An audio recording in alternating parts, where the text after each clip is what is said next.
My mom said it like it was nothing, like she was asking me to pass the salt. We just can't afford 2 tickets, Ella. The kitchen smelled like burnt toast and lemon cleaner. Morning light bounced off the fridge magnets. My sister's trophies, my sister's honor roll certificates, my sister's life plastered everywhere. I stood there holding my acceptance letter, fingers shaking so hard the paper crackled. 2 tickets. That's all it would have taken. 2 seats on a plane to move us both into our new lives. Instead, my sister got the dorm room. And I got a moving truck. They didn't even try to hide it. My mom slid the dorm housing contract across the table toward my sister, Grace, while Dad avoided my eyes like I was something sharp he might cut himself on. Grace didn't look surprised. She just smiled, that soft, apologetic smile she'd been practicing since childhood, the one that always made people forgive her before she even did anything wrong. We talked about this, Mom said. You're stronger. You'll figure it out. Stronger. That word followed me like a curse. Grace was crying by then, the pretty kind of crying. I don't want to go if Ella can't, she said, reaching for my hand. Her palm was warm. Mine was ice. But she signed the contract anyway. 2 weeks later, the moving truck showed up for me. Not to take me to college. No, that would have been too generous. It was to clear out my childhood bedroom so they could reorganize. Grace needed a quiet place to study when she came home on breaks. I watched strangers carry my life out in cardboard boxes. My posters. My books. The desk I paid for myself. The driver whistled while he worked, boots thudding against the porch like punctuation marks at the end of a sentence I wasn't allowed to finish. Mom hugged me stiffly. Dad pressed $100 bill into my hand like hush money. Grace stood at the top of the stairs with her suitcase, shiny and new, wheels untouched by dirt. I'll call every day, she said. She didn't. I slept on couches. Then in my car. Then in a studio apartment that smelled like mold and old regret. I worked nights at a warehouse, the air thick with dust and diesel, my hands splitting open in winter. Every box I lifted felt like proof of what they thought I was worth. Meanwhile, Grace posted photos, smiling under ivy-covered walls. Sunlight in her hair. So grateful, every caption said. I didn't comment. I watched. I remembered. Revenge didn't come fast. It never does when it's the kind that lasts. I saved. I studied online during lunch breaks, eyes burning under fluorescent lights. I learned contracts. Numbers. The quiet language of power no one ever teaches the strong kid because they assume you'll survive without it. Years passed. Then my mom called, voice trembling. Ella, your father made some bad investments. Bad investments. I almost laughed. The house was on the line. Medical bills. Debt. Grace had dropped out, burned out, they said. She was back home in my old room. They needed help. I met them in the same kitchen. Same lemon cleaner. Same magnets. Only now the fridge hummed louder, like it was nervous. I can help, I said calmly. But I need full financial authority. Power of attorney. Grace looked up sharply. Why? I met her eyes for the first time in years. Because I can't afford 2 tickets. They signed. What they didn't know, what Grace never bothered to learn, was that the house wasn't just a house. The land under it had been rezoned months earlier. Commercial development. Worth 10 times what they owed. I sold it. Paid every debt. Every bill. Cleaned everything down to zero. Then I bought myself a place. Not big. Not flashy. Mine. On move-out day, I hired the same company. Same blue logo. Same heavy boots on the porch. Grace stood there, suitcase in hand, confusion crumpling her face. Where are we supposed to go? I handed her 2 bus tickets. One way. Mom started crying. Dad looked smaller than I remembered. I leaned in close, my voice steady, almost kind. You said I was strong. This is me figuring it out. As the truck pulled away, sunlight flashed off its metal side, blinding for just a second. For the first time in my life, I didn't look back. My mom said it like it was nothing, like she was commenting on the weather. We just can't afford 2 tickets, Ella. The words landed softly, but they hollowed me out. The kitchen smelled like scorched toast and lemon cleaner, that sharp, artificial scent she always used when she wanted the house to feel under control. Morning light spilled across the table, illuminating the shrine to my sister.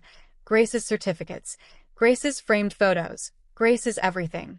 Magnets holding them proudly against the fridge like proof of a life well invested in. I was still holding my acceptance letter. My name, Ella, looked unreal printed there, like it belonged to someone braver, someone worth fighting for. My fingers trembled, and the paper made a faint, embarrassed crackle, as if even it knew this moment wasn't going to end the way it was supposed to. 2 tickets. One for Grace. One for me. Same school. Same city. We'd planned it that way since we were kids, whispering about it under blankets, swearing we'd never leave each other behind. Instead, my mom slid a dorm housing contract across the table toward Grace. Not toward us. Toward her.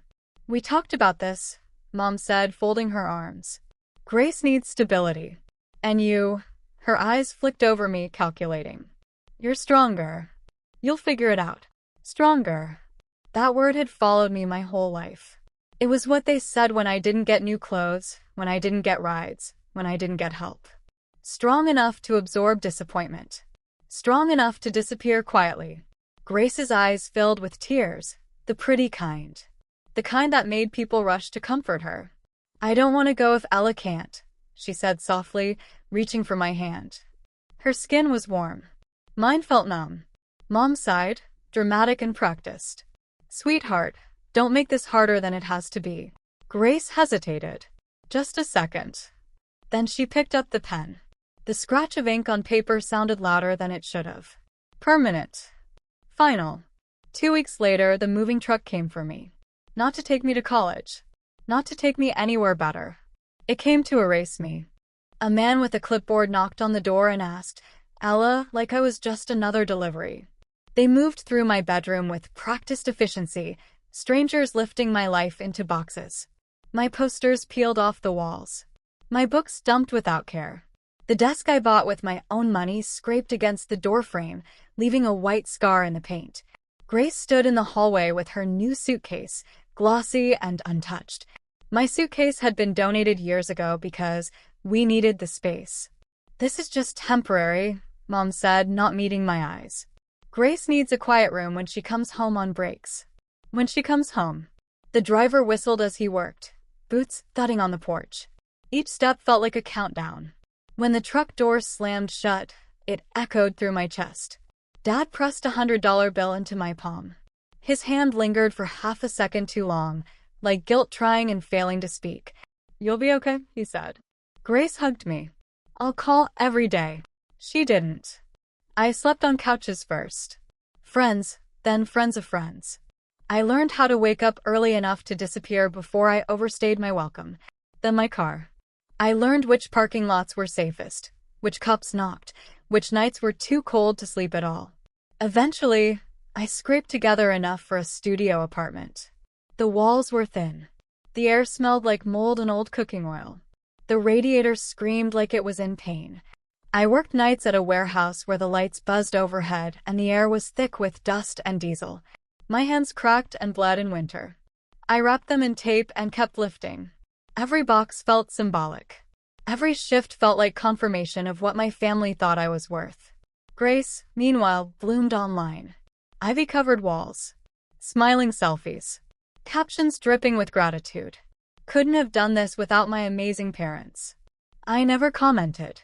I watched. I remembered everything. Revenge didn't come fast. It came quietly. I studied during lunch breaks, eyes burning as forklifts beeped behind me. I learned finance, contracts, zoning laws, things no one ever teaches the strong kid because they assume survival is enough. I saved every dollar. I said no to sleep, no to comfort, no to forgetting. Years passed. Then one night my phone rang. Mom's name lit up the screen like a ghost. Ella, she said, voice shaking. Your father made some bad investments. Bad investments. I pictured all the ways they'd invested in Grace instead of me. The house was on the line. Medical bills. Debt stacked like bricks around their throats. Grace had dropped out, burnout, they said. She was back home. In my old room. They needed help. I agreed to meet. The kitchen looked smaller than I remembered. Same lemon cleaner. Same fridge magnets. Only now the fridge hummed too loudly, like it was nervous. Grace wouldn't meet my eyes. Dad's hands shook when he poured coffee. I can help, I said calmly. But I need full financial authority. Power of attorney. Grace snapped her head up. Why? I met her gaze. Really met it. Because I can't afford 2 tickets. Silence swallowed the room. They signed. What they didn't know, what Grace never bothered to learn, was that the house wasn't just a house. The land beneath it had been rezoned months earlier. Commercial expansion. Prime location. Worth 10 times their debt. I sold it. I paid every bill. Every debt. Cleaned their mess down to 0. Then I bought myself a place. Not flashy. Not enormous. Solid. Quiet. Mine. On move-out day, I hired the same moving company. Same blue logo. Same heavy boots on the porch. Grace stood there with her suitcase, panic cracking her voice. Where are we supposed to go? I handed her 2 bus tickets. One way. Cheapest option. Mom started crying. Dad looked smaller than I remembered, like gravity had finally caught up to him. I leaned in, my voice low and steady. You said I was strong. This is me figuring it out.